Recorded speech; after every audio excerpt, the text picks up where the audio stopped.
I can walk away, Chloe declared, her voice sharp enough to cut through the hum of the garage van. She stood framed in the doorway, the harsh afternoon light silhouetting her phone clutched tight in her hand. That familiar, impatient look was on her face, the one that used to tighten a cold knot in my stomach. Boys are begging for me. My hands, slick with engine grease, paused over the precise bolt I was about to tighten on the Harley's manifold. I looked up, past the glint of chrome on her phone, to the wide-open garage door, the spring light spilling onto the oil-stained concrete. Great, I heard myself say, the word flat, surprisingly steady. There's the exit. The silence that followed was absolute. She froze, a statue mid-threat, her expression shifting from practiced indignation to something entirely new, absolute, unadulterated shock. It was as if I'd just ripped the script from her hands, spoken a language she'd never heard. And in that moment, for the first time in what felt like an eternity, the familiar coil of panic that usually seized me simply wasn't there. There was just a profound, unwavering calm. I turned back to the precise, tangible world of gears and steel, and her drama, for once, just didn't register. To understand the weight of those few words, the unexpected peace that settled over me, I needed to go back. Not just to the beginning of our relationship, but to the roots of a life that Chloe had gradually, subtly, taken over. My name is Alex. I'm 29, a mechanical engineer living in Denver, with a stable job, a decent salary, the kind of life where you can actually plan for the future.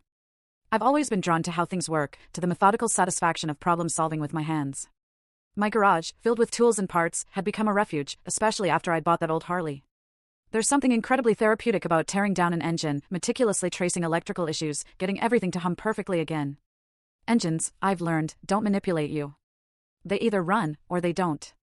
Chloe was different. She worked as a freelance social media manager, an influencer of sorts. Her income ebbed and flowed, her entire world built around a meticulously curated image. I met her about a year and a half ago at a trendy coffee shop downtown. She was meticulously photographing her latte for Instagram, and I was, I admit, captivated by her confidence, the way she seemed to own every room she walked into. For the first few months, it felt easy, light. We'd order takeout, watch movies, and I genuinely thought I'd found something special. 8 months in, she suggested moving into my 2-bedroom loft. It made sense for her, financially, she said, given the unpredictable nature of freelancing. So, I covered the rent, the utilities, groceries, streaming services, and what she termed work expenses, everything from new ring lights to that elaborate camera setup now occupying a corner of our living room. She contributes sometimes, but it was always framed as her treating us or buying gifts, never as her actual share of the bills.